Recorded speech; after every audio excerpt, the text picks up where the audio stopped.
टंडो गुलाम हैदर जे UC Naseer Khan चांगे जे गुठाणे पारां मुख्य शहर तरफ़ ईंदड़ सिम नाले जी पुल जी मरम्मत लाइ चंदो गडकियो मुहिम हलाए कैंप लगाई हुई। इन सिलसिले में यूसी नसीर खान चांगे जे गुठाणनि गुलाम मुर्तजा लगारी, सिद्दीक पाराबी, बिलावल लगारी, नवीद मल्हार ॿियनि नौजवाननि साफ़िन सां ॻाल्हाईंदे चयो त गुज़िरियल 5 वरनि खां उन्हनि जे ॻोठनि खां शहर तरफ़ ईंदड़ सिम नाले जी वाहिद पुल आहे जेका ज़ुबान हाली जो शिकार बणियल आहे। हुननि चयो त हिन पुल तां रोज़ानो सवे ॻोठनि जा रहवासी मासूम ॿाड़ा औरतूं तोड़े पीउ सन गुज़र कनि था, जेका टुटल हुजण करे केतिरा ई भेरा ॿाड़ा किरी ज़ख़्मी थिया आहिनि। संदन चवण त उन्हनि यूसी नसीर खान चांग जे चेयरमैन पीर बख्श चांग खे काफ़ी भेरा शिकायतूं कयूं पर अञा ताईं पुल जो कमु नाहे थियो। हाणे मजबूर थी हू रोड तां ईंदड़ वेंदड़ गाॾियुनि खे रोके पुल जी मरम्मत लाइ चंदो गॾु करे रहिया आहिनि। सिंध तरक़ी पसंद पार्टी तरफ़ां सिविल अस्पताल वारे में सहूलियतुनि जे अणाट ख़िलाफ़ ॿिए ॾियारे बि एहतिजाजी मुज़ाहिरो करे शहीद फाज़िल चौक ते धरणो हंयो वियो। इन मौक़े ते साफ़िन सां ॻाल्हाईंदे जिब्रान भुट्टे, सलीम चोलाणी जे कलहोड़े ऐं ॿियनि चयो त 15 साल अॻु वारे अस्पताल खे अपग्रेड कयो वियो पर का बि सहूलियत न ॾिनी वई। हुननि चयो त सिविल अस्पताल में लेडी डॉक्टर समेत 17 डॉक्टर मुक़रर आहिनि जेके घर वेठे पगारूं खणी रहिया आहिनि। लेडी डॉक्टर न हुजण करे ॿाहिरि जूं औरतूं डिलीवरी लाइ लाड़काणे मुंतक़िल कयूं वञनि थियूं जेके रस्ते में ई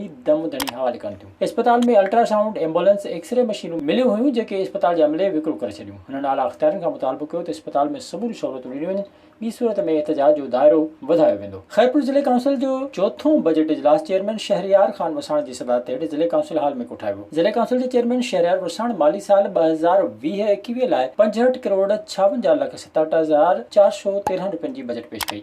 बजट में मुलाज़िमनि जी पघार लाइ 15 करोड़ 39 लख 65,703 रुपया, पेंशन लाइ 6 करोड़ 14 लख 97,599 रुपया, डिजास्टर मैनेजमेंट लाइ 1 करोड़ रुपया, समाजी भलाई जे लाइ 1 करोड़ 3 लख रुपया, तरक्याती स्कीमुनि लाइ 23 करोड़ 60 लख रुपया रखिया विया। बजट में स्टाफ लाइ गुज़िरियल साल जी हिन साल बि हज पॉलिसी रखी वई आहे जंहिंजी मद में 40 लख रुपया रखिया विया आहिनि। शहरयार वसाण ज़िले काउंसिल जे बजट खे आवाम दोस्त बजट करार ॾिनो ऐं इजलास दौरान अपोजिशन इक़्तिदारी मेंबरनि गॾियल तौर ते हथ खणी बजट जी मंज़ूरी ॾिनी। हाल में बिजली जी हाई पावर तारुनि में ज़ोरदार धमाके खां पोइ 1,32,000 बिजली लाइन जो लूप टुटी पियो। लूप टुटण सबबि हाल शहदादपुर ऐं टंडो आदम फीडर मुकमल तौर ते बंदि थी विया। बिजली तारुनि जे ज़ोरदार धमाके सबबि शहर में ॾहका पखिड़िजी वियो। बिजली हाई पावर लूप खे जोड़ण लाइ फौरी तौर वाबड़ा इंजीनियरनि जो अमलो पहुची वियो। इन मौक़े ते इंजीनियर रफ़ीक जो चवणो हो त बिजली जे टुटल तारुनि जोड़ण जो कमु जल्द मुकमल करे बंदि फीडरनि खे बिजली सप्लाई कई वेंदी। विज़िट कयो अवामी आवाज़ मीडिया ग्रुप जी वेबसाइट awamiawaz.pk